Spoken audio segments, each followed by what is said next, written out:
So good evening, you wonderful people. It's Monday night again. It just happens so fast, doesn't it? It comes around so quick. Where does the weekend go? Like, boom, before you know it, start of a new week. But anything could happen this week. As we always say, this could be the week that you get a call that changes your acting career and your life. It happened for a member of ActsOnThis.tv last week. Not been announced yet, although the show did get announced today that this person has been cast in. I can't wait to see this actor actually release the news to the community. Basically, first TV job, landed a series regular in a big ITV drama. So going to be an exciting time for that person. But first TV job, 8 months ago, I hadn't even really started doing this properly. Like, it just shows you how quickly, if you take action, this person's always got involved with the Acts on This masterminds that we do every week. Has always been prepared. Has always asked the right questions. Has took it away. Acted on it. So fully deserves it. But yeah, this could be your week, You never know. This could be the week where you get the call that changes it all. Reed, how you doing? Little shout out to those people watching live. Caroline, Alex Hewitt's in the house. All right, Alex. Sarah's here. Sandra's here from Germany. Good Narbend. Hope you're well. So tonight I want to talk about a few things. We're going to start by recapping on Daniel Edwards' live mastermind call last week for members of ActsOnThis.tv. I've chosen 3 clips, so even if you're not a member, you're going to benefit from this. If you are, you're going to recap on something you might have seen if you were there live. If you haven't seen it yet, the full... what was it? Was it nearly 3 hours? It was, wasn't it? Daniel Edwards, one of the biggest casting directors in the country, full stop. Responsible for... I'll show you. Here he is. Well, that's his logo. Responsible for... casting huge shows like Line of Duty, Ripper Street, Mr. Selfridge, Born to Kill, Responsible Child. These are international Emmy-winning shows, BAFTA-nominated shows. And he's currently casting something called Heartstopper for Netflix, a huge 8-part drama based on a graphic novel. And he's currently casting that. So he came on to talk all about everything to do with just casting in general, and how he discovers new people. If you are a member, pop into your members area here. Those on the audio experience, shout out to you. I know you can't see this. I'm just showing people the members area right now. But you will find at the top of our latest 5 features there. And it was, 2 hours and 54 minutes and 51 seconds of absolute fire. So I'm going to play 3 takeaways from that. Whether you were there or not, regardless, whether you remember or not, regardless, you're going to benefit tonight. And if you do want to come and join the community and join these sort of things every single week where you are on camera getting involved, then ActsOnThis.tv/live, you can see the full schedule, because it's never been a better time, guys. We've got some freaking cracking calls coming up. I've scheduled out the next 4. So they are available right now in the members area. You'll see what they are. I'll go through those tonight as well. But I want to start off, just with a few clips of Daniel Edwards, and let me know if you were there and what you thought of it. If you were there live, let me know what your biggest takeaway was. All right, Evie, how you doing? Sarah says, so much great stuff, folks. So happy for every single one of you. What's that everyone saying? I can't go back up the comments, unfortunately. Just can't see what everybody's great news was. Nicola, I know you've been filming your short film over the weekend, which is fantastic to see. Daniel's webinar was freaking brilliant. It's good, isn't he? I'm going to start off with a clip. What am I showing you? Oh, Zoom auditions is the first clip I want to play out, because I've seen a few people in our Facebook group. And if you're not a member of the Facebook group, guys, just search for Acts on This on Facebook. It's just facebook.com/groups/ActsOnThisTV. It's completely free public Facebook group. But a lot of people have been saying that they've been getting Zoom auditions. I think there's equally a lot of people who haven't been embracing Zoom auditions at all, because they're waiting for things to get back to normal, in inverted commas. I don't think we will ever have a normal again. I think Zoom auditions will be something that probably happen forever to some extent moving forward, even when we are all vaccinated and back in the room. And Daniel was just saying some home truths, basically, hopefully to put people's minds at rest if they do get a Zoom audition. Ultimately, the message is you can't control what you can't control.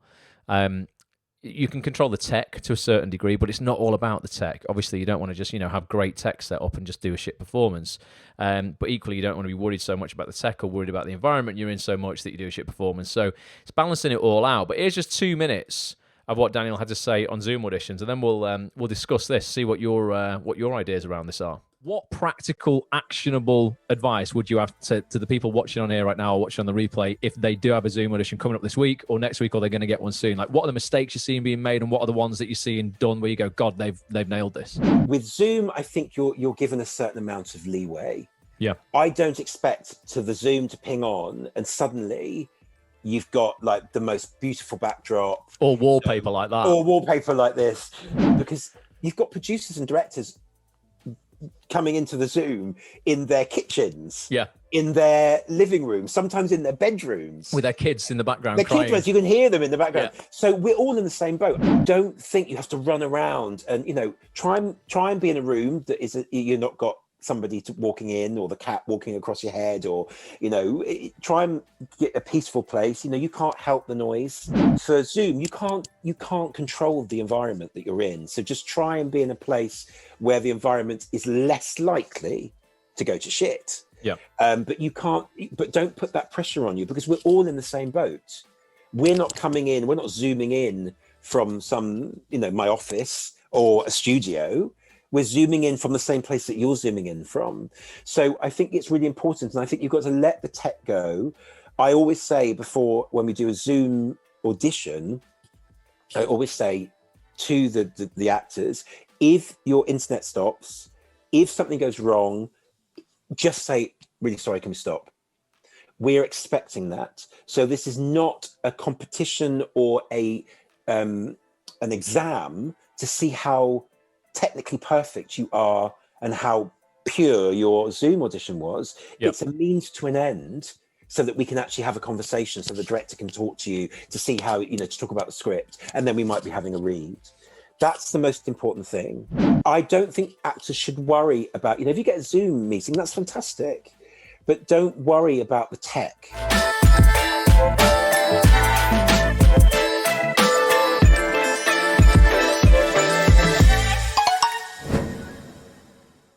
Boom, actonthis.tv if you want to watch the full 3-hour chat with Daniel. We're going to play another couple of clips out. But yeah, that's just what you have to say on Zoom auditions. And I thought it was just pretty comforting. I mean, Daniel literally is auditioning people for the biggest shows in TV. And he's like, I think the best line in that was, listen, try and be in an environment where it is less likely that it's going to go to shit. Because you just can't sometimes help it. I've had loads of work being done outside my apartment here, where people have been like pulling up decking and screwing stuff down and banging around and cutting stuff and things like that. I haven't had a Zoom audition in the last week, but I know if I had, I can't go out there and go, lads, like 12 lads, all, you know, doing a massive, like, you know, construction job. Can you just all just stop for like an hour while I just crack on with this Zoom audition? Sometimes, even with the best will in the world, you cannot control the environment you're in. So I think people just need to like chill out a little bit about it, and just focus on actually just, you know, delivering a good performance, and just, you know, building rapport, I guess, with the people on the other end of the screen, because they're all in the same boat, and I think they'll be just as self-conscious of dialing in. Like I say, if their kids are in the house, they're homeschooling and they're trying to be all professional, you know, the casting director in front of the director or the producer or the writer, and their kids are in the house and it's all kicking off. I think it's a really interesting time. So just sort of chilled. Anyone had any Zoom auditions at all recently? Anything like that? I'd love to know how they've gone. I haven't had one yet. I've had self-tapes, but no Zoom auditions. So I just clearly don't get past round one of the self-tapes, do I, at the moment? I need to just up my game. Reed said I auditioned for Help via Zoom. Oh, Help was so good, Reed. It was absolutely fine. If anything, it was easier, and I was less nervous as you're oblivious to who's in the room. Yeah, that's true. It's just you and the reader. I found it much easier to focus, embrace the technology. Nice one, man. Emma says, puts me at ease with the Zoom recall last week. He's both authentic and realistic about the realities of online auditions, says Emma, which I seriously appreciated. Definitely put me at ease for future Zoom auditions. Oh, well, I love it. Love it, love it, love it. Harry says, I haven't had a self-tape, let alone a Zoom. What's that? A Zoom? What? If you're talking about this year, though, Harry, we're only 6 weeks in, mate. Neither have I. I wouldn't worry about it. 6 weeks. 6 weeks is nothing. It's only the 15th of February, dude. Sometimes you've got to, you know, hold off the good to make way for the great, Harry. That's what I'm all about. Definitely. I did get invited today to another read-through, though. BBC show next week, all 3 episodes, and I'm not in it again. I'm kind of going, okay, who's like, why am I getting invited to all the read-throughs? Can I just have a part in it instead? So it's interesting, but again, gives me faith that there's still a lot of TV being made right now. So don't worry about it. You know, don't worry about it. The whole goal, honest to God, I really mean it. Like, for me, I love this industry so much, but the whole goal right now is to just get through this huge world event that hopefully we'll never ever see again in our lifetimes. the overarching, like, honestly, I really mean it, the overarching goal, the only thing I really want to achieve in 2021, I really mean this, is to, sounds melodramatic, doesn't it? Keep me and my family alive, Harry. That's it. I just want to keep my mum safe. Literally, my mum's like severely clinically vulnerable, according to Matt Hancock. We don't quite know why. She's blind, and we think that's probably why, because she can't social distance if she goes out. She's not got loads of underlying health things, but she got this letter going, listen, you're severely clinically vulnerable. I was like, holy shit, got to just try and keep my mum alive. So I don't care about self-tapes or Zoom recalls right now. If I'm honest with you, I would love a few because it's fun, but I'm just focusing on just getting through it. And then we can go out, can't we, at the end of this year, and hopefully, do some in the room auditions as well. But don't beat yourself up, mate. If you're not had an audition in 6 weeks, like, it's fine. I don't think many people will have done, bar the people who are smashing it in the Answer This community who are emailing me going, I've just got a part on this, just got a part on that. I can't read the name of this person because Facebook's screwing it up for me, but it says, I felt it easier to be relaxed and make a good relationship with the reader before I perform, which put me at ease. Definitely not as bad as I thought it was going to be on Zoom. Amazing. Looks like overall, positivity is high, isn't it, around Zoom calls, Zoom self-tapes. Kelly says, thanks for chilling me out about sending my self-tape to Kelly Valentine Hendry. Don't overthink it. Advice I think we all need. It's so easy to overthink stuff. Just remember, whenever you're sending stuff out, 2 things to remember. One, clearly don't overthink it. The second thing is just you don't need permission. That's really like the biggest thing. You don't need permission. I think so many people absolutely shit the pants and they send an email and then, like, I think, Kelly, you were saying you might have wanted to send a follow-up email to Kelly to make sure she'd got the first email, and then you started overthinking that, and it's just like, Kelly's just a human being. She's lovely as well. She's not going to go, oh, fucking hell, Kelly, you've sent me two emails now. That's it. Game over. You're blacklisted. Not ever seeing you again. If you do it to a normal person, one thing that came out of Daniel's. In fact, I wonder if I should play this first because I think I've got a clip here. Got a clip here that basically sums up all of this. This is on headshots. This will probably sum it up better than me, and then I'll come in and we can talk about this. This is Daniel talking about headshots, but actually, I think the overarching message in this applies to all parts of our careers, and ultimately that is, if you were applying for any other job on earth, I don't think, or if you're in any other industry on earth, I don't think you would overthink things nearly half as much you do because you're an actor. Check this out. I think, like a lot of actors, I get really overthinking about headshots. I don't know. Do you have any advice? Like, what do I do? Why? Especially your generation. You guys are the selfie generation. You are so I know. It's like, if ever there were anybody under the age of 35 is completely aware of their own image. This is something that is so important that all actors get a handle of at the beginning of their career. Because this, you're going to have a photograph taken every year, every year and a half, every 18 months. You have to understand your image. You are your own business. You need to look in the mirror and know who you are inside, and also what you look like, your sort of playing age, your casting bracket, all the things that you feel that your strengths lie. Don't ask the opinions of people who love you. Because if you ask your mum, they're going to look at it from, or your partner or your best friends who are not in the industry. You need people to be critical, and you need to be able to look at that spreadsheet and go, what is it that I need? And then you look along, because if you know what you need, you're going to see it. But if you don't know what you need, suddenly you're just looking at all of these images of yourself and you're just going nuts. Yeah. But you stop and go, okay, this is a business. So when you have your photograph taken for professional reasons, what is it that you want to say? But also a good photographer will be able to guide you with that. And if you've got an agent, your agent should be able to guide you with that. If you haven't got an agent, then make sure you go to a really good photographer. And you should know what a good photographer is by looking at the work that they've done. So please, please, please do not overthink the things that should not be overthought. You've got to be practical about the nuts and bolts of your business. You are your business. You will be your business, your freelance business, until the day you give up acting.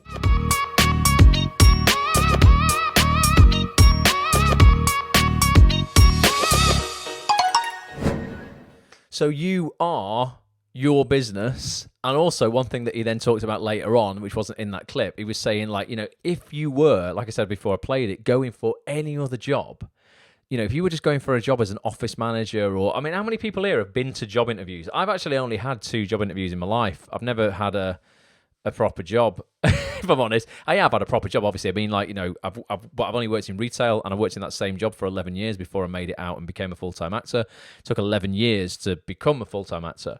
But I'd only ever had to have 1 interview for that, and then 1 interview before that for a shoe shop. So it's not really... So it wasn't really proper interviews. But how many people in here have had, like, real interviews for, like, businesses, and, you know, maybe you've gone to work in the corporate world before you became an actor?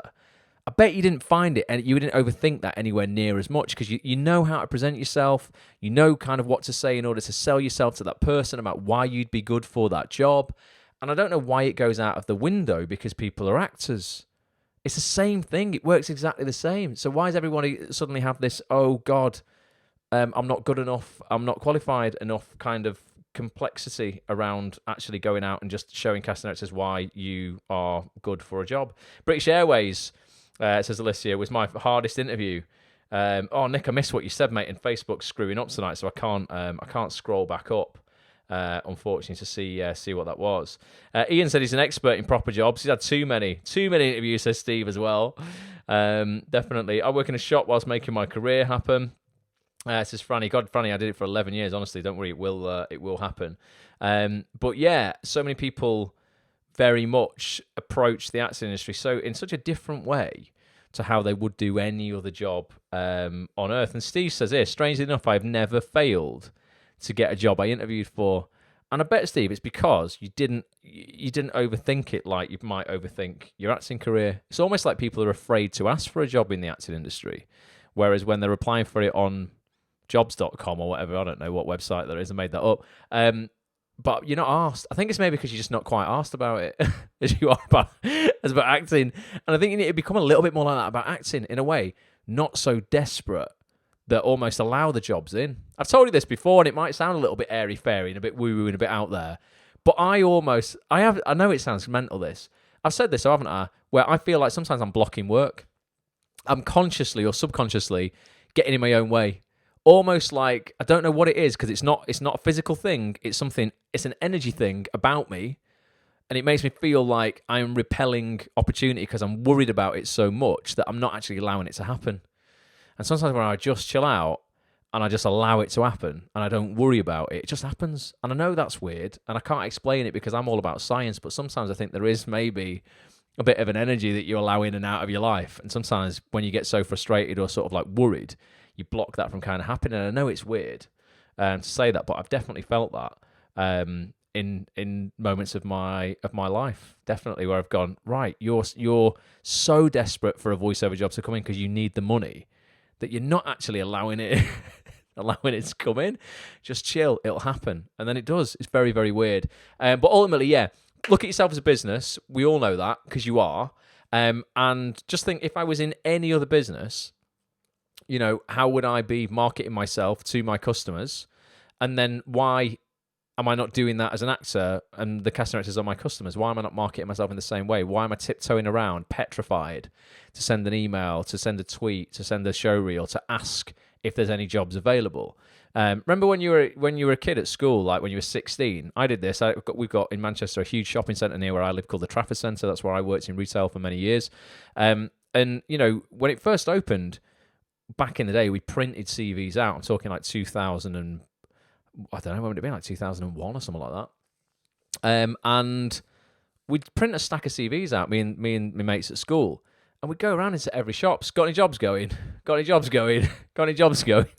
And give our CVs out. And like, you can't have quite as much of a scattergun approach as that in the acting industry, but you certainly shouldn't feel ashamed to go out and actually ask if there's anything going, if you feel you are right for that particular, well, the particular casting director. But if it was a particular shop, you know, I wasn't going to go and hand my CV in, I don't know, like Ann Summers, right? It's not really what I feel on my skill sets lie, but I would go around to the electrical shops and go, got any jobs going in Currys and Dixons, because that was where I felt my skill set lay.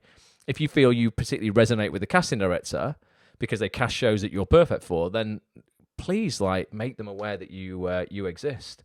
It's definitely like part of your job. Emily says I sent some emails. Oh, and then Emily, your comment's gone. It's because my Facebook's screwing up tonight. Unfortunately, I can't go back and see that. I do apologise. Ian says I think there's a difference between real jobs and acting jobs. We have to have real jobs to pay the bills, but we want acting jobs, and the human condition causes us to care more about what we want. But isn't it funny though, Ian? Because I don't think people's action correlates with that. Because they're the ones that people want, yet people are so afraid to take the action to get that thing. So they stay complacently in their shit job. Almost like they're protecting it. Oh, well, I don't want this job, but it's shit, but it's my shit. Almost like they're afraid for someone to drag them out of it. So I've been there myself when I worked in resale. It was good enough for me to pay my bills. So I almost hung on to it thinking, oh God, but what if I really went for it in acting, and what if it didn't work out, and then I need this job to pay my mortgage.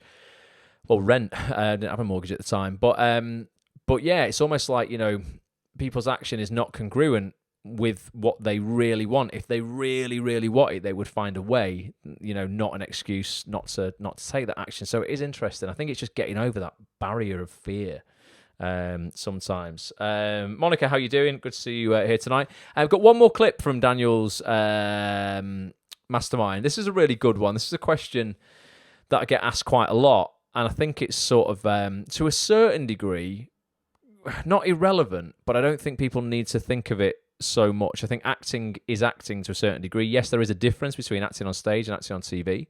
But I don't think you need to feel necessarily that there's a huge jump if you're a theatre actor moving into TV or vice versa. You would have to, become aware of an entirely different world of casting directors, because there's very few casting directors that I know who do TV and theatre. Equally, I'm sure there's very few theatre casting directors who do TV. They probably focus primarily on theatre. But this was a question about transitioning from one to the other. I thought it was really, really interesting and just straightforward answer from Daniel. So check it out. I'm still waiting for my first TV role, but it's like if the casting director looks at my CV and says it's just mainly theatre after theatre after theatre, would that go against me in any way? It really doesn't. And it's a really antiquated sort of notion that casting directors look at a CV and go, well, because our job is to take risks sometimes. It's about how you present yourself.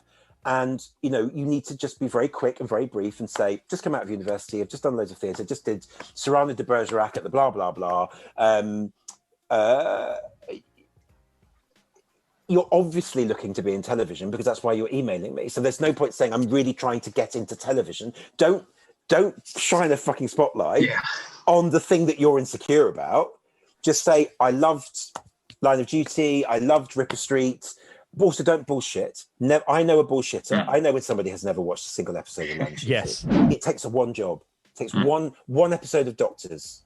So write to all the casting directors of all of those shows that, like Doctors, like the BBC casting department, are always looking for the next wave of people. 1,500 day player roles a year, literally. 1,500. There you go. So be calculated. Don't go straight to, because you want to play the lead in blah, blah, blah. Start around the edges and focus in on those casting directors. You think, actually, I might have a shot here, because that one episode in Doctors is, you break your cherry there. Yeah. Get into Doctors. I've got something on my show reel. And then once you've done that, then other casting directors go, oh, right, he's done Doctors, brilliant. Let's see him for Casualty. Oh, he's done Casualty, fantastic. Let's see him for this show. Oh, he's done this show and this show, and he did this really great 2-line part in Bridgerton. Okay, I'm going to put him in this. So trust yourself and don't apologise for yourself. Don't apologise for your training. Don't apologise for going to university. Make sure your photograph is good and that you write to the right people at this stage of your career.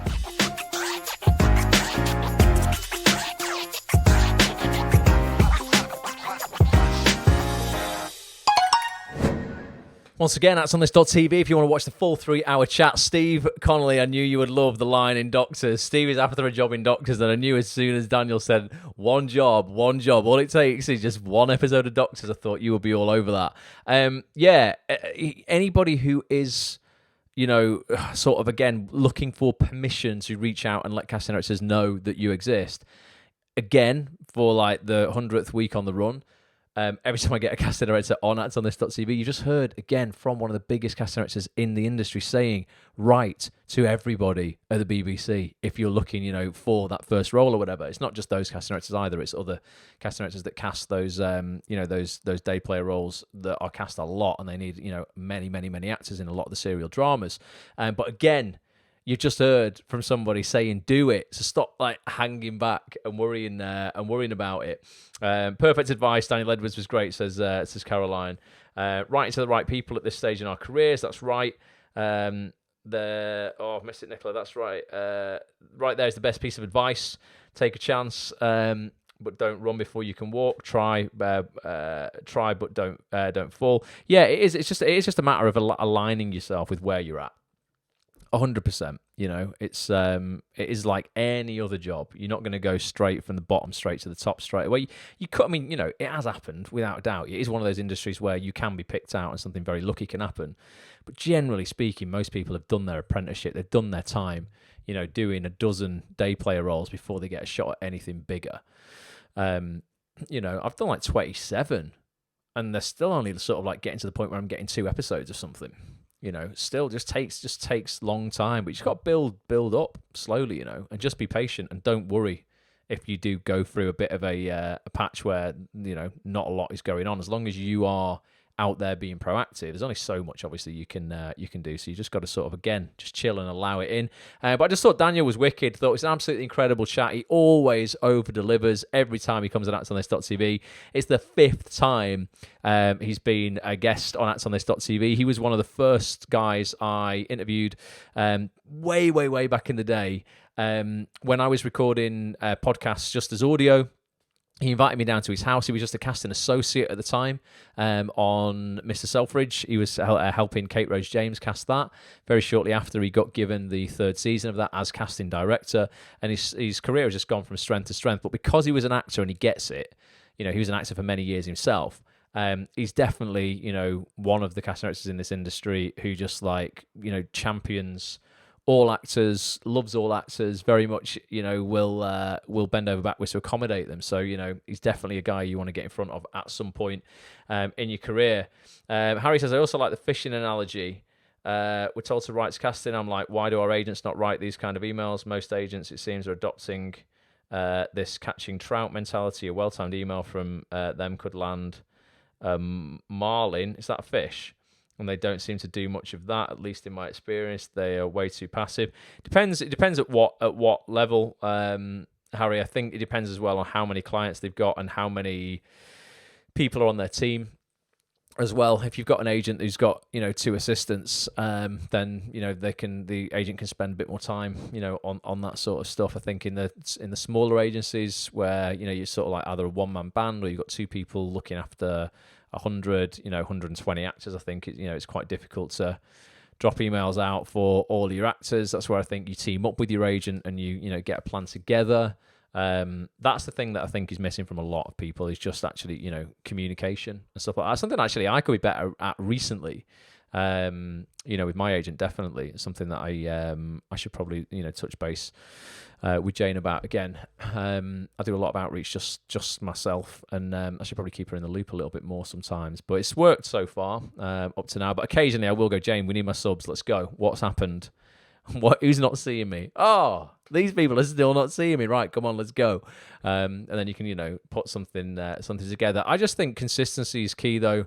Putting your face out there, and also this week I got approached by a director to read a script for a film, very much based around similar to the eye condition that I've got, and they found me because I had the hashtag of my eye condition in my Twitter bio. You just don't know how things can happen. Make sure if there's something that's very unique about you, either your I don't know, anything, disability, gender identity, ethnicity, anything that's sort of unique, that is your unique selling point.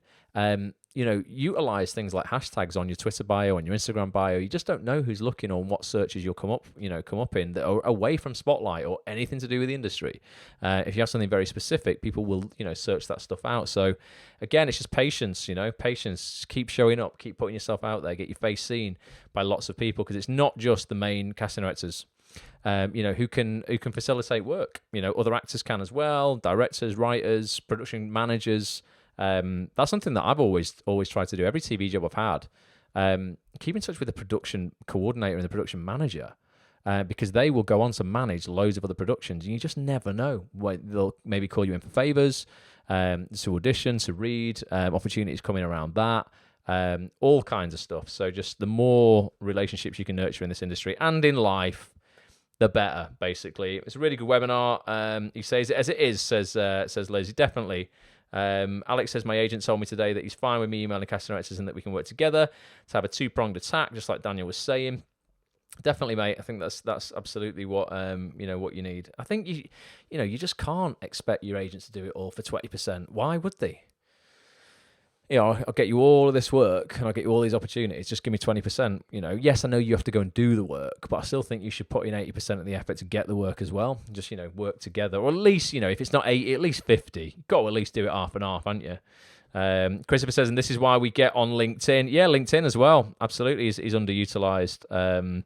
I think it's, you won't find like loads of casting directors and stuff on LinkedIn. LinkedIn for me is a great place to meet other people within the industry away from casting, in terms of crew. If you're creating your own thing, director of photography, anyone, producers, people are constantly looking for producers for short films. They've got an idea and they want to get a producer on board and they don't know where to look. LinkedIn's a great place to look for that.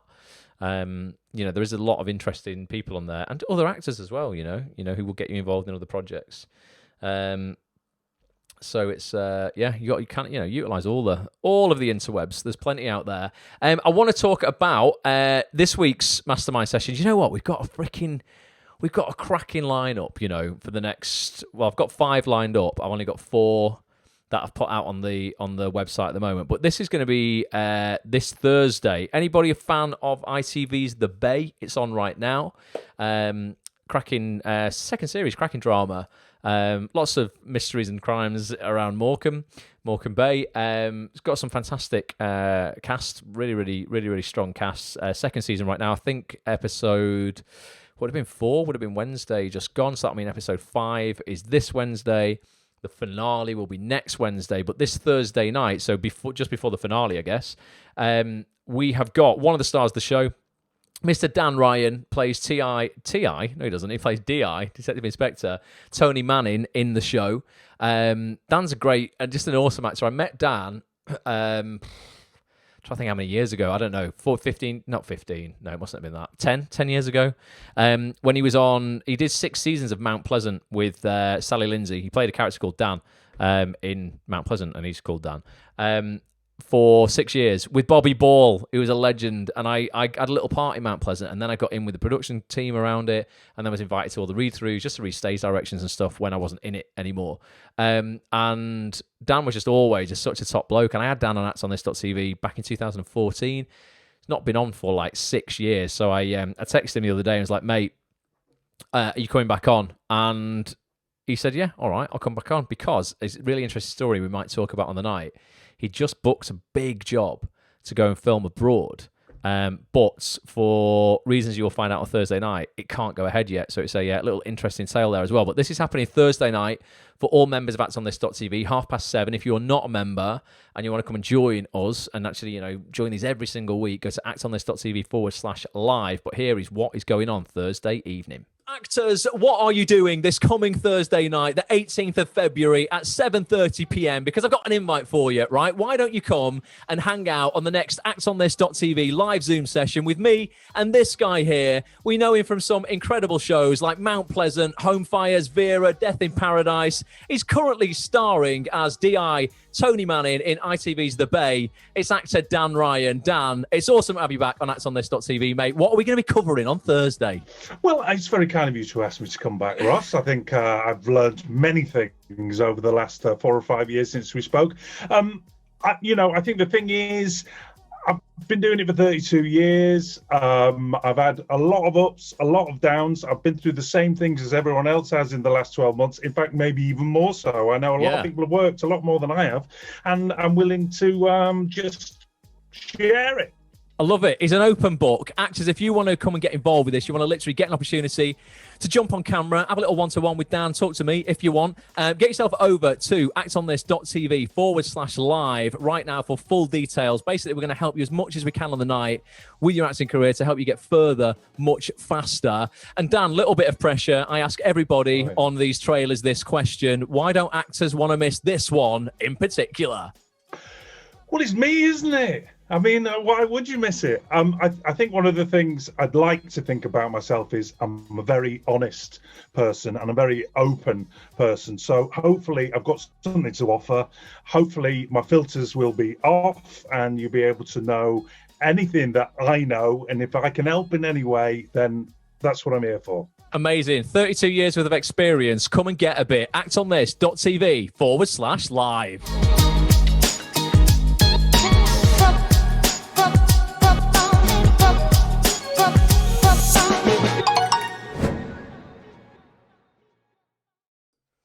So that's going on Thursday evening. Yeah, 7:30 p.m. If you want to be there, you're not a member of actonthis.tv yet, get yourself over to actonthis.tv/live. The URL is here on my screen right now. Get a membership. You can join one of these sessions every week. I'm going to go over to the site as well and show you. Oh, no, that's IMDb. I'm going to show you the site.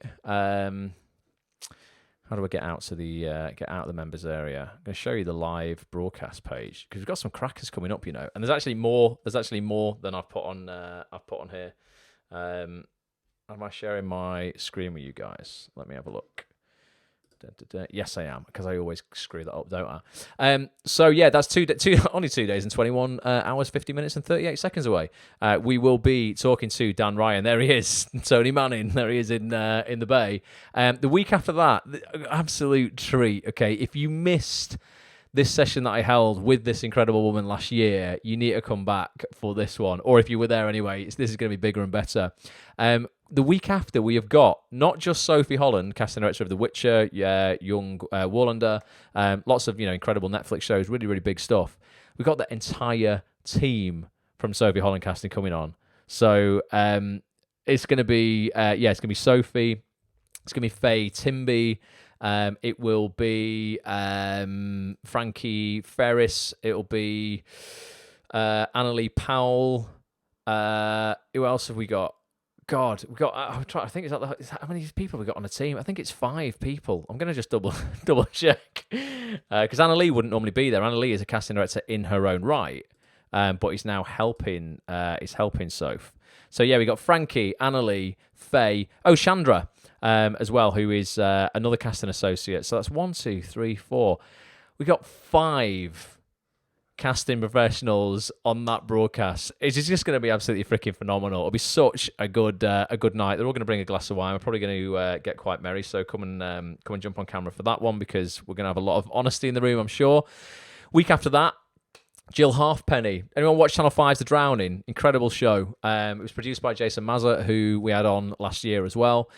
Jill, one of my favourite actresses in the country, without a doubt. She starred opposite Babu Cisse in Dark Money as well. We had Babu on recently. That was an incredible show. Jill is going to be with us on the 9th of March. The week after that, we've got Elizabeth Henstridge, star of Agents of S.H.I.E.L.D., Marvel's Agents of S.H.I.E.L.D. She's crushing it in America right now. That was the one that we had to rearrange. That should have been this week, I think. But we ended up rearranging that one because her filming schedule changed. She's filming something else over in the UK right now. And there's one other to add to that in between Sophie and Jill, which I'm just confirming this week, but it's a real top London agent if we can make it happen. I can't promise you, that's why I've not put it on there. But if I can make it happen for you, I will make it happen. So get a membership, basically. Costs you the price of 2 coffees a week, and you get access to all of that. Literally, there is nothing in the industry giving you more value than this. Most people are charging you, and be careful of this because there's a lot of shit going around, 20 to 25 quid per session, like per Zoom call. Some are great, some might be worth that, but these are all worth that, and you're getting 6 of them for the price of, we're getting 4 of them a month for the price of like 1, basically. actonthis.tv/live if you want to get involved in that. So it's going to be a cracker, definitely. How are they going to fit? Someone said I think he's talking about on Zoom. They're going to fit on Zoom. Don't worry about it. I've got enough seats on Zoom to get everybody from Sophie's office back on, definitely. It's going to be a cracking, a real cracking month that we've got coming up. So that's that's sort of February and a bit of March, and then we got April and May. I'm not now, after having to rearrange so much, because I put some stuff out on the site saying like 6 weeks in advance we got this person, this person, this person, this person. What happens in this industry I'm finding right now, particularly because of COVID, plans change quite quickly. So I'm only ever really going to put, I think, three or four maybe, out, just so that I don't have to change anything. If I put something out and go, oh god, right, something's happened on set, they can't make it now. But we have got a real cracking lineup. There's never been a better time to be a part of this community. David says, unfortunately, lots of people wanting to take money from aspiring actors in return for very little. Couldn't agree more, David. You've got to absolutely be careful. Do your due diligence. I did a talk for Actors Pro Expo at the weekend. It was really good, actually. It was quite a good event. But I was like, listen, even people at this event, I saw people at that event who had clearly paid to be at that event to sell stuff. And some of the stuff might have been good. Some of the stuff I didn't know about. Some of the stuff I'd never heard of these companies. But like, before you give your money to anyone, and I mean me as well, if you're brand new to this, you've stumbled across this stream and you don't know who I am, you don't know any of these people in the comments, or you don't know any of the people in our community, go and like research me, and that's dead easy to do. Just IMDb the person. So you IMDb Ross Grant. Look at my IMDb, see if I'm working. Look at people's Twitter. Go and look at Twitter, Instagram, stuff like that. Just do a Google search if you can't find stuff. You'd be surprised how much stuff will come up there. And just make sure before you give anyone money in this industry, anyone at all, that they have, the credentials effectively, that you feel that they can give you advice. Babu said something brilliant that I loved when he came on. He said, listen, don't take self-tape advice from people who do not self-tape to get themselves work. And if they do self-tape, don't take self-tape advice from people who do self-tape but don't book work via their self-tapes. And I was like, it's such good advice, because there's so many people who will sell you all kinds of stuff around self-taping and things like that. And it's like, you've never landed a job doing a self-tape in your life. Like, the best people to learn from are the people who are doing it. So find people in the industry who are anywhere between, I don't know, I always look for people 5 to 25 years ahead of me in any walk of life, and ask them how they did it and learn from those people. And it's worth, you know what, those people, it's worth paying a bit of money to. It's worth paying more than you would pay to these jokers over here who haven't got where they wanted to get in their own career and are just promising you success that they have never experienced themselves. You do have to be, do your due diligence on everything. And I mean that, even if you see me putting something out, make sure that you've researched who I am if you don't know me. Just think you have to do that in anything, any walk of life whatsoever. You've got to be careful. Don't know many. What's that, Steve? Don't many 60-year-olds. What are you talking about? Oh, it would be 5 to 25 years ahead of you. Yeah, exactly, Steve. Don't worry about that, Steve. You only need to find a 25-year-old. You're only 20, mate. It's not a problem. So yeah, lots of really cool stuff coming up. We've got time for a little bit of Q&A or just a discussion on something if you want. More than happy to just talk about anything that's in the zeitgeist right now, anything you're seeing. Do you know what I've not done enough of recently? I've not watched enough stuff. Like, I'm up for any recommendations you guys have got as well on things that you think are like masterclasses in storytelling, acting, whatever, cinematography, things that you just think, God, that's like incredible. You need to watch that. Let me know, because I really have not. One thing I've not made time for, and I should do, is just watch a little bit more. We all want to be in these shows, and I think I watch enough of them. Inez says, sadly, eager actors are easy targets for exploitation. You're so right to recommend that we do our research before jumping in. Yeah, definitely, honestly, and that's what they do. People just prey on that. It's wrong. If you see it as well, just call it out. Do you know what? Oh, there was a casting director on Clubhouse last night. If you're not on Clubhouse, by the way, I'm going to bring people on Clubhouse. Clubhouse is a new app you can get for iPhone. It's coming out for Android as well later this not this month, next month. Everyone's saying call my agent for recommendation. I definitely need to watch that. But Clubhouse is a great app where you basically create rooms and you can all chat about a certain topic. And a few American casting directors set up a casting room yesterday. And I saw one particular casting director from our industry who we all know is a bit of a plastic casting director, gives out very shit advice on a lot of things, a bit of a bully sometimes, and I think trades on credentials that aren't that good. But he talks the talk in terms of he basically is just the loudest in the room sometimes, so people think that he's actually got good things to say. And I so wanted to get up on that stage and just call him out and go, mate, You're not casting anything that's like of anything that's decent anyway, you know. And here you are, just sort of like trying to build this brand. It's just not. It's just disingenuous. It's just not authentic. So be careful, because there's even people in our industry who call themselves casting directors, who aren't really casting directors, and they have like, you know, sort of agencies on the side or classes on the side or all this sort of stuff, and they just want to, you know, just shout the loudest basically. And sometimes people are duped by that. I'm sure you all know who I'm talking about as well. Ethan says, I was in the same room. You know what I mean? But can you see, Ethan, how people can buy into that bullshit? And then they all start, you know, kissing this guy's backside, you know, because they feel that, oh, he's a casting director, and his bio is the most egotistical piece of shit I've ever seen in my life. That's the one thing with Clubhouse that annoys me. Look at people's bios, and it's just who's got the biggest wang in the room kind of thing. That's all it is. It's just like, in some rooms, and then so you got to find the smaller, more intimate rooms, and you get some real good quality conversations going on in those. I'm going to start hosting a lot of rooms in Clubhouse as well, when it's open to the public particularly, so we can get loads of people in there. Ross, I wanted to ask you about your journey. You have a lot of credits. You've had a lot of credits by this point. Tons and tons. Did you not want to pursue the London agents? Surely you have enough to really nail some massive opportunities. It's really interesting, Harry, because it's a difficult one, really. A lot of opportunities have come my way really through, I guess, both agent stuff and just both my own volition. And I mean, there's been a couple of like massive opportunities that have come my way that would have changed my life, and I got down to the last two on both occasions. Story of my life. And there's a part of me that's kind of like, I don't know. It's a difficult one. I feel through. I guess I'm in a bit of a different position because I've run this platform for 11 years, so I end up knowing, you know, a lot of the casting directors in the industry and becoming almost mates with them. I would class Daniel Edwards as, you know, as a mate. You know, he invited me to his 50th birthday party, and, you know, we WhatsApp each other, and I take the piss out of him all the time because he's just not getting me in for any auditions. So I think even with a top agent, like, I don't know how much more influence they could possibly have over me persuading people to bring me in, because I like to keep touch with everybody myself. Jane gets me other opportunities that I wouldn't be able to get myself. She's brought so much to the table over the years that just, you know, has come through Spotlight and stuff, and briefs that I would never have seen. Some stuff I'm asked for directly. I sort of like to network a lot behind the scenes with the production companies as well. So that's how I get, you know, invited to a lot of the stuff behind the scenes. This thing on Wednesday is the next 3 eps of a BBC drama that's being filmed right now. Really big thing. So I get to kind of meet people on that. I'm not in it, but opportunities kind of arise from that, and meeting with writers and things like that. So I've never felt out of control in terms of like lost, going, oh my God, I just need someone to do this for me. I like working with somebody. I'm certainly not saying that, you know, a big agency in London might not have an effect. I'm sure it probably would. There's also a part of me as well, though. It's a difficult one, isn't it? Because I'm really enjoying. Sometimes I'll tell you what I have a conflict with and that I fight with sometimes.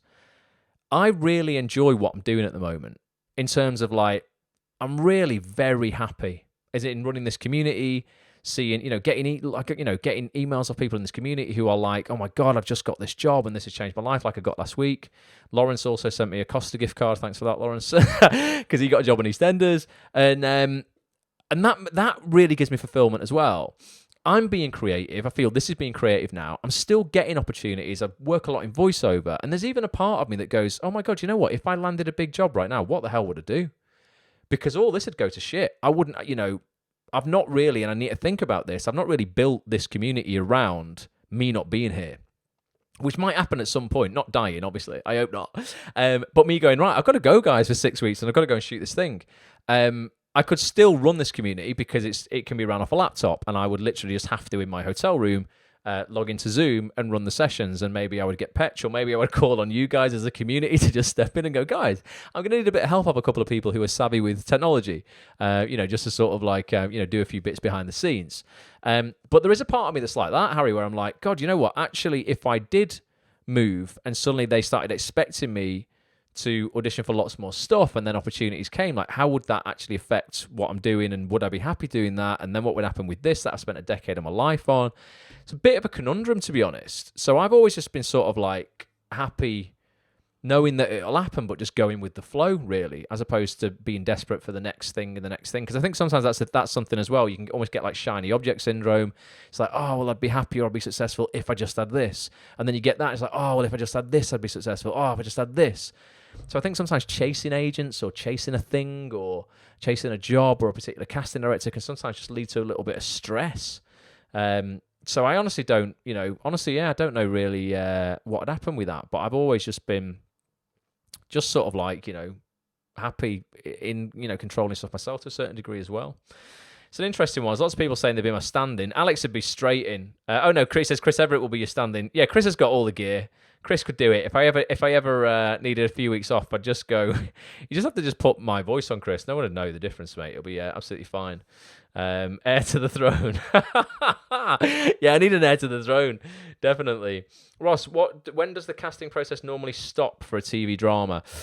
Oh, normally halfway in my experience, and you know what, it's probably different for every show, but in my experience, roughly halfway through the second block. So, Alicia, this thing that I'm reading in on this week is something that you were seen for. And this is episodes, I think it will be 4, 5, and 6. So the casting process for that, I think, will be wrapping up roughly around now because we're ready to do the read-through on Wednesday. So it would have still been casting, I imagine, to this point, unless they were mega, mega efficient and there wasn't a lot of sort of the smaller roles in the second block of a show. Because what they'll do, and when we're talking about blocks, guys, they will generally divide a 6-part series into 2 blocks, episodes 1, 2, and 3, episodes 4, 5, and 6. They will cast, obviously, episodes 1, 2, and 3 before it goes into production. Mostly, they might still go into production of episode 1 while there's some small roles in 2 and 3 still to fill, but they will cast as they go along. Then what they do, they have like a week off or 2 weeks off, and then they go into block 2, which will be episode 4, 5, and 6. And the same thing is happening. So whilst 1, 2, and 3 is being filmed, they're casting 4, 5, and 6. And occasionally the second block will go into production while they still have a couple of the smaller roles to do in, 5 and 6 or something like that. So it can often be cast right the way through a project, Alicia, is the answer. But yeah, the only thing is with this one, because I'm asked to do the stage directions at this one, not reading in for any roles. Now, that's quite rare, so it might mean that they have cast everything, because normally they say, can you read in for the males? That's my job, really. Can you read in for the men who can't be there? Because they've either been cast and they just can't make it, or they can't be there because they've not been cast. So it looks like if there's no roles for me to read in, it probably has finished casting now. But yeah, it's interesting. It doesn't mean just because you see something commissioned and it's on ITV's website or something like that and it's in production that it's not worth reaching out to a casting director. If you fit the vibe of that show, you should do that, because there might still be some stuff up for grabs. Definitely. Michaela says, should you mention a project that is in development or pre-production and be specific when approaching a CD? If you fit it like a glove, yeah, absolutely. If you know it's currently being cast and they're looking for somebody just like you, or again, like Daniel said and like Claire Bleasdale said on the mastermind we did the week before, she's like, you will get a vibe for a certain casting director. There's a vibe for a certain director. They generally like shooting similar projects, or they're known for a certain thing. If you fit that thing, then you want to be the one who is absolutely, keeping that relationship alive with that person, because chances are you will fit into one of their projects at some point. Alicia says, that's the one I'm wondering about. They're filming in Lark Lane next week, I think. Robert said, I was great and will keep me in mind for future roles. Boo.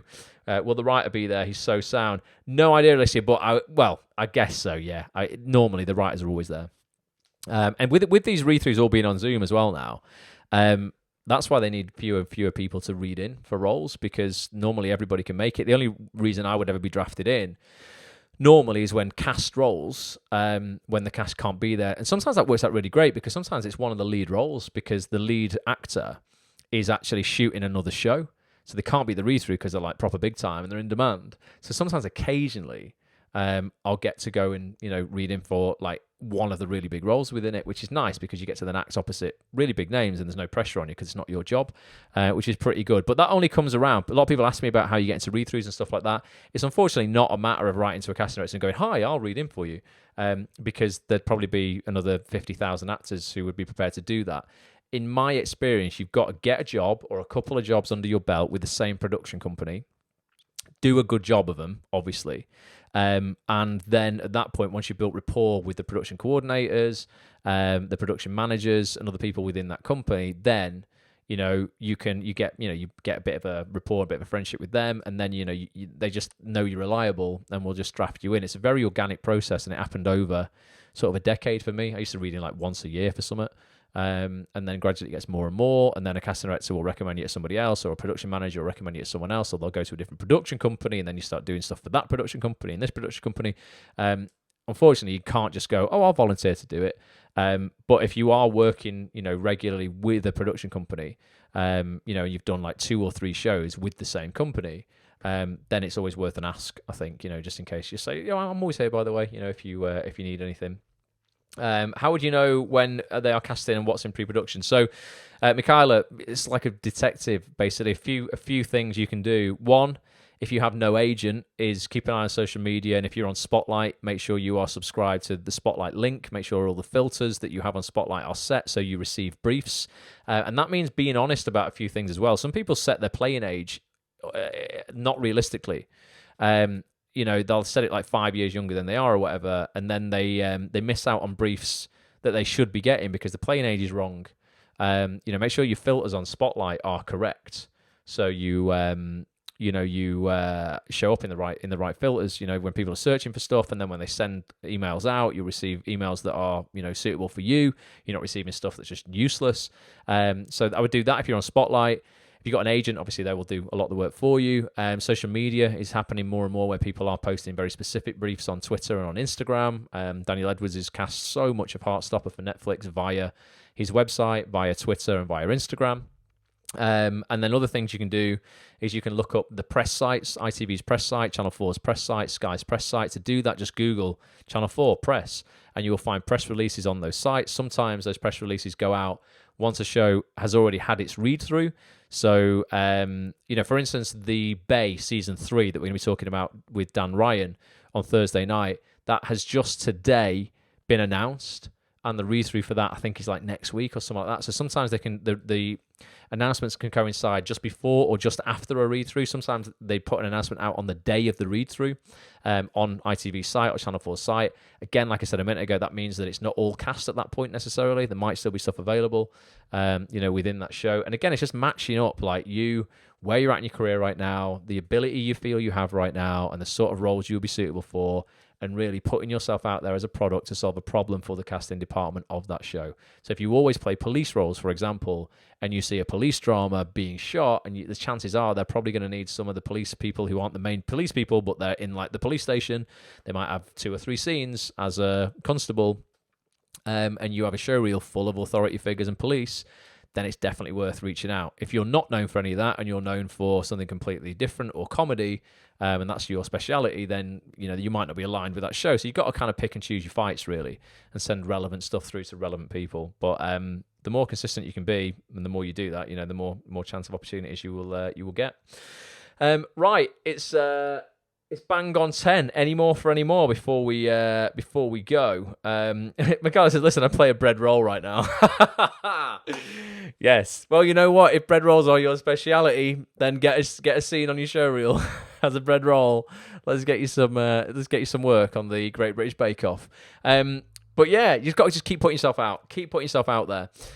Definitely. I found a couple of videos on here before. I might play one of these now. You can tell me if you want, or otherwise I'll just sack it off. I guess there's very little for my casting type right now. What's that, Brendan? Nurses and stuff, man. Your day job's a nurse, mate. There's shitloads of stuff out like that. There's loads of stuff. Definitely. Brendan, you would play like, kind, compassionate roles, authority stuff. Yeah, lots of stuff out there, definitely. Can you let me know about the agent list, please? Oh, yeah, so yeah.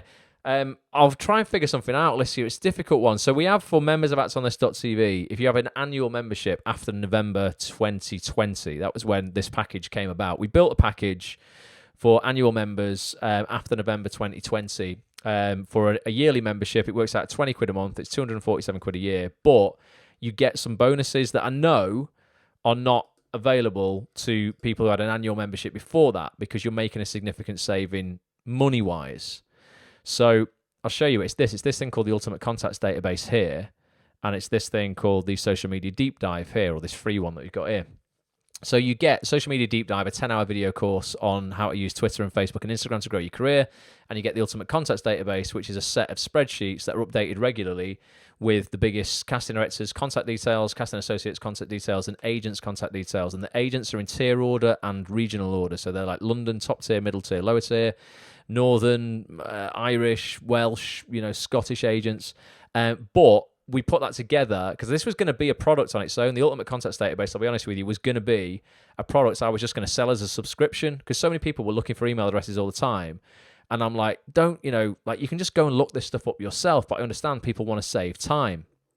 So I thought, well, I'm not doing it for you and just keep sending all of this stuff out. It's just an absolute, pain in the ass just constantly looking up email addresses. And you guys, or not you guys, but some actors just didn't want to do it. So I was like, well, I'll just put a database together. It took us 40 hours to put together. But I just thought, I'll put it out as a product. And I thought, well, I still don't really want to sell contact information because it's not really my scene. So we made it a bonus for yearly members of Acts on This. Now, I'm aware there's some people, like I say, who are paying less for their yearly membership, but they don't have this database. And we don't know exactly what to do right now because I don't want it to be unfair to the people who are paying the upper rate for this and getting it. Because then if I give it to people who are paying half of what they're paying or something like that, depending, if you joined 10 years ago, you're on a right deal. So the options at the moment are like basically pay more to get these things or do the research yourself. And I want to try and make it so that, I don't know, maybe we can figure out a way for you guys to buy this somehow. But I've not figured it out yet, Alicia, really. Those people who are paying £17 a month, if you're on a monthly membership when it used to be a bit cheaper, you should definitely just upgrade. It'll only cost you £3 extra a month. You only pay 20 quid a month if you get a yearly membership. You should just upgrade. Basically, it'll cost you an extra, 36 quid a year, and you'll get the Ultimate Contacts Database and you'll get the video course as well, the Social Media Deep Dive video course for free. But Alicia, I'll talk to Petch and see if we can figure something out. I appreciate it is... it will end up costing people, quite a bit more. Like some people, it end up costing them like a tenner a month or something like that. It's like 120 quid a year, something to have that and the 10-hour video course, which is still worth it because the 10-hour video course was, when we put it out, 200 quid. So you're still getting, that and the database if I was putting it out, to be honest, because it takes probably, another 6 hours probably 2 hours a month, 6 hours a quarter to update.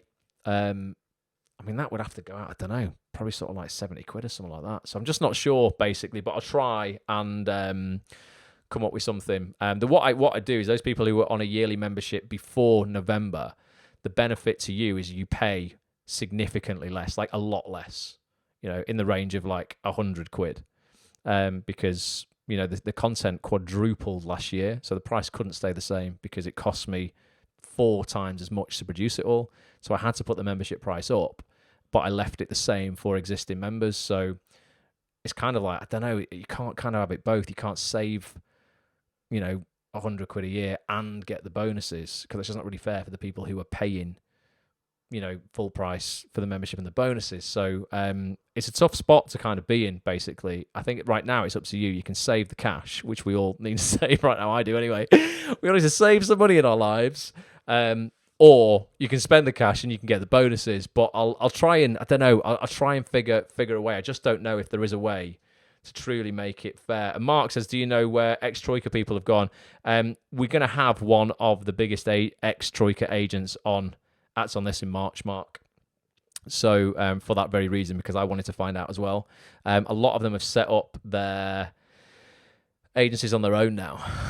So they've taken like two teams of 2 and 3, and they've gone, right, we're going to set up ourselves. So we will definitely find all that information out. I'm hoping it's going to be the 4th of March. I can't promise you, Mark, but fingers crossed. And Lizzie says she's banned from upfront costs until we move out. You got to, sort your house. I'm in the same boat, Alicia. I'm selling my apartment this year because I'm sick of the shit that management companies. Anyone here live in a leasehold? Never ever. My advice: if you've not bought a flat yet, don't ever buy a leasehold. It's one of the biggest mistakes I've ever made in my life because you're not really truly in charge of your flat. Any maintenance that needs doing, it's all communal. You pay into a fund. The management company generally just spend it on stuff that you like. Well, don't spend it. That's the thing. I don't know where it goes, but it just suddenly disappears.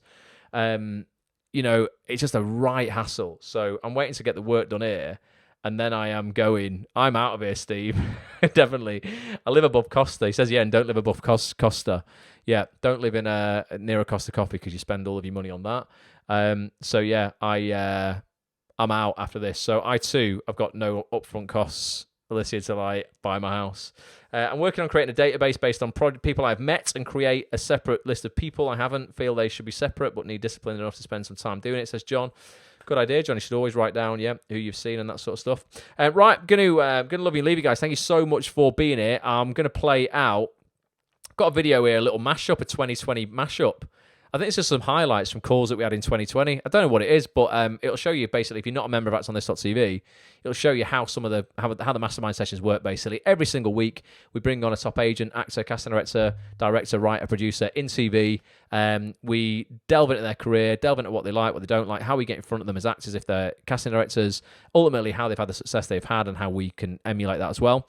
And you're going to see sort of how that works. This Thursday, Dan Ryan, star of The Bay, will be with us 7:30 p.m. If you want to be there, ActsOnThis.tv/live, check out the schedule, get your membership. And here's a 2020 mashup that I haven't played out, and I presume it's a good video, but here you go. Thank you so much for being here.